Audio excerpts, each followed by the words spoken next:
Lucian picked up. Hang on here. Let's take a very close look at the battle spells because that will tell a very interesting story.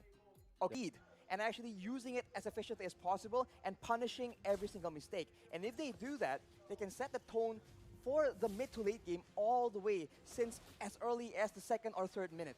You can see in the start here, both teams wanting to go for just a normal start, not really going for anything too aggressive early on. They both just want to clear their camps, get to a point where they can finally actually deal out some damage, the burst, and obviously use those power spikes well. Here, Arashi, with the pathing of both of the junglers, it does feel like they want to play towards the side laners a little bit early as well. We've also seen many times that Del Rosario on the utility junglers really likes to go and clear that gold lane to help the Beatrix out. Well, the early game is going to be so much pressure, so many things for the roamers to do, right? Because in the early game, it's always about how the roamers can facilitate. Will they move towards the gold lane? Will they move towards the mid lane? You know, once you get one of your laners ahead, that will allow you to use that lane as the basis to make plays happen. Well, here it is once again, 2 minutes in, and it's going to be Team Philippines who has a bit more pressure around a turtle with the Black Dragon form being popped in. It's still going to be Del Rosario who secures the retribution on the turtle. Divine Judgment going to be popped in towards Patapop, but it's not going to work. That is a very, very tanky hero. And you can see that despite all the burst damage being used by the Indonesian team, you do see that the Lapu Lapu, man, is just so tanky. And we've seen Team Philippines. And now they're going to look, again, just to play it calmly, play it efficiently. And that's exactly what they need to do. They do not need to go for anything too aggressive here when they have the lead.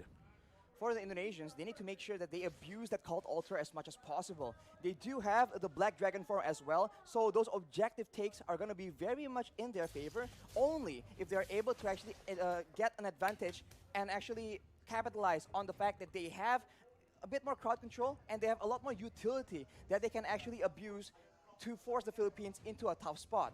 But of course, if they do go too aggressively, there is a Lapu Lapu, there is a Valentina, so a lot of counter-engage potential from the side of the Philippines.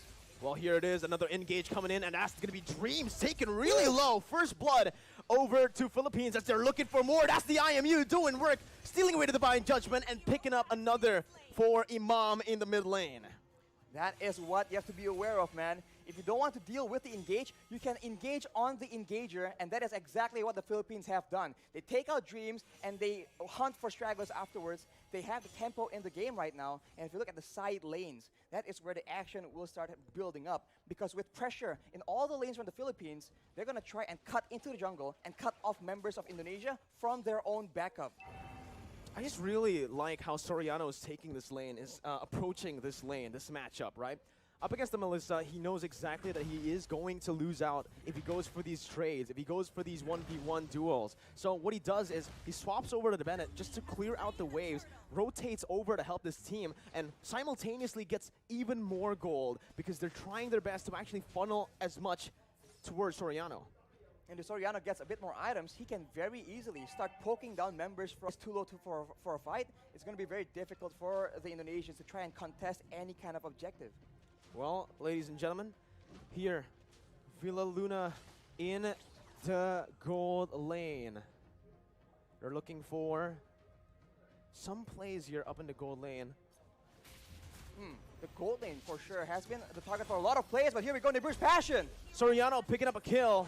And now Dreams is going to be very, very low. Gets out just barely here, but you can already see the cut coming in from Del Rosario over the top side. There's going to be flickers over under the tier 2. Dreams not using flicker just yet. Very wise to save that flicker as he did have a bit of backup. Areas on the map to make plays around, and they do have a lot of very good catch. This is it, Arashi. This is the meta that we have been mentioning about. The ultimate bonding experience where they group up as 5 into the mid lane. They start to just put in a lot of mid pressure so that they can actually have more room to play in the side waves. 4 members grouping up and always just dap-a-dop in that XP lane solo. Villa Luna right now, though, has completed that Radiant Armor. That item reduces damage when it comes to multiple instances of damage. So against a Faramis, against a Kaja or the Gusion, it's going to be very good. But look at that. Pick potential over to Del Rosario, but he comes in using so much damage with the Appraiser's Wrath, taking back a whole lot of HP and outplaying the situation, turning it completely around. It's looking bad for Indonesia, as that's going to be the third turtle over to Philippines with no trades on the board, no turrets, no kills so far. They put a trigger on that play with the objective to try and force the Philippines' hand, but instead the Philippines has all the answers. A tanky front line, two tanky front lines in fact, and a lot of utility to ensure that their member stays alive, and afterwards they can just chase and take out members of Indonesia one by one, and even then, they go for the pressure, and it seems like the Indonesians, they have to try and make a huge play happen, or a massive pickoff, but it's going to be very difficult because the positioning from the Philippines is way too good. The setup, the positioning, and the trigger instantly onto Psychots, picking him up, baiting Indonesia over to that bottom side to pick up a free turret and 2 free kills in the process. It does feel like so far in this game, the Philippines are a step, maybe even 2 steps ahead of Team Indonesia, as Dream's going to get knocked up. Imam looking for that follow-up, just to zone Indonesia away from the tier 2 as they look to start sieging down on every single turret. The damage difference right now from both teams is just so difficult to deal with. We mentioned how there's only one real frontline on the side of Indonesia, and look at what happens to him in a big fight. He gets taken out. The cult altar is so non-existent. The Philippines are able to just burst through it and go on with their day. Soriano right now with the Malefic Roar completed. That is a lot of penetration on top of the already insane amount of damage and burst that the Beaches can bring to the table. This is what Philippines loves to do when they're ahead, right? They use the distraction that is Dapadap, who's practically currently unkillable on that Lapu-Lapu. They use him as a distraction in the side lane, solo, picking up a turret. Meanwhile, they set up on the other side. Usually, they like to play on the opposites. They take another step ahead, and they think 2 steps ahead of Indonesia. Right now, again, it's going to be Divine Judgment coming in, but it's all onto the frontliners with a lot of the resources burnt out. It's going to be Cyclops who jumps in and finishes off Soriano in the back lines, splitting Philippines in 2. Imam now flickering out, getting to safety, but all that was for the Lord. It's a 2-for-1 in the end. 2 kills over to Indonesia for a Lord take. Arashi, who's it worth for? Oof, I think considering the fact that the Philippines are so ahead and they are focusing now more than ever on taking all those structures away from Indonesia, I think the Lord will be very, very beneficial.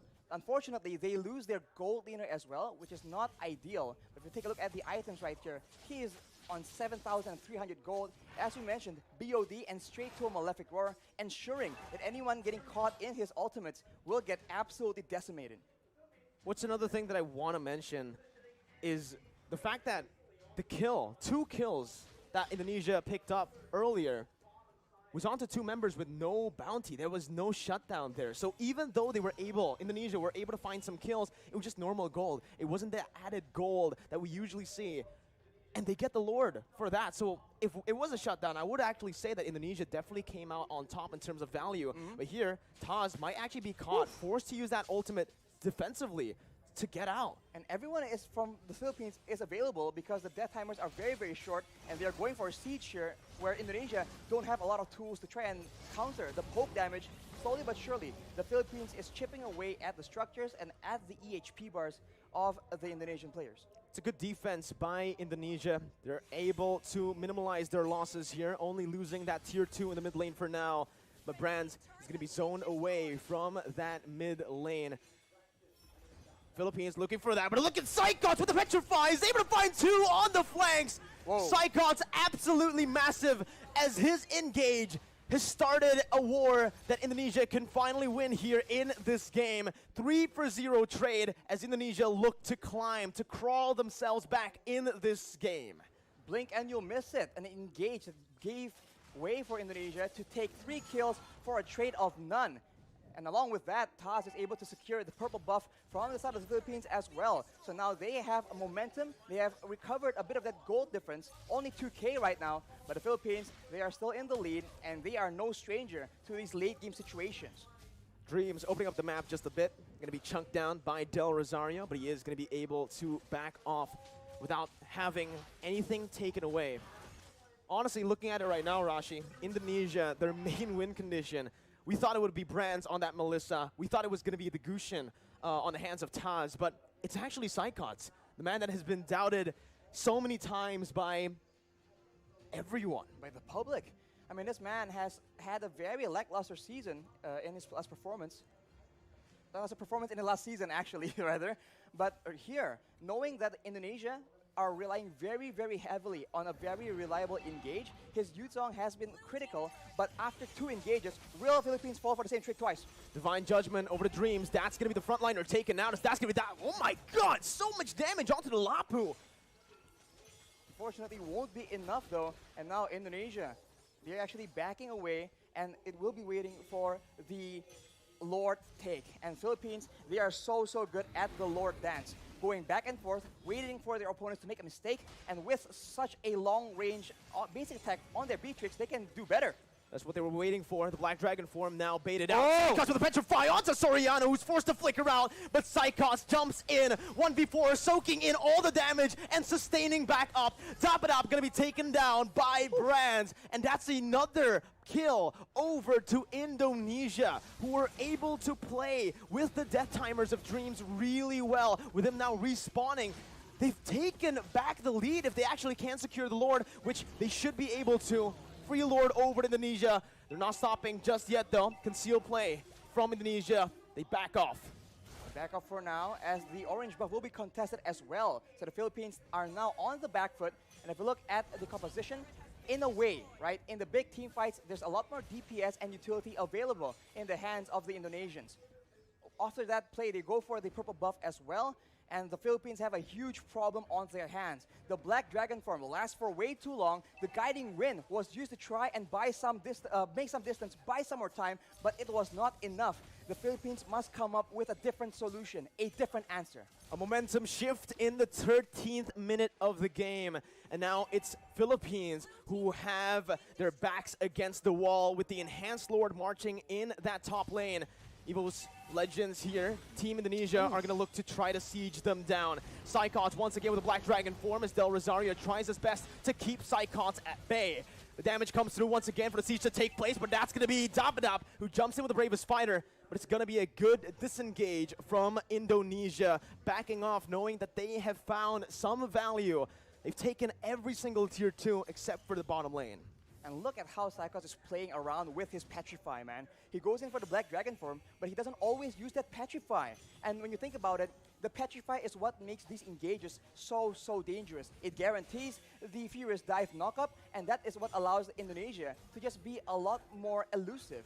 And as we talked about it earlier, this is what is so dangerous. They can feint around, act like they're about to engage a fight, and then back away. The Philippines need to identify the right moment and then adjust accordingly. Do they want to go and fight after the Black Dragon form is down, or do they want to just stall? Villaluna with that circling eagle over the Brands, but it's going to be baited in with the cold altar placed as well. Soriano targeted by the flanks, and that's going to be Taz who picks up the Beatrix. Soriano taken down, Brands in the midst of it all, still life stealing with his fire. Bro, it's massive. He is an absolute beast as he wins the battle for Indonesia.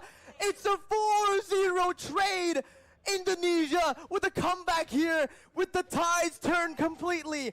Only Villaluna left to defend with the mini wave crashing in. Villaluna going to be brought back by the Shadow Stampede. Villaluna outside of the base, and Indonesia with the Divine Judgment onto Villaluna will go for the base to pick up the first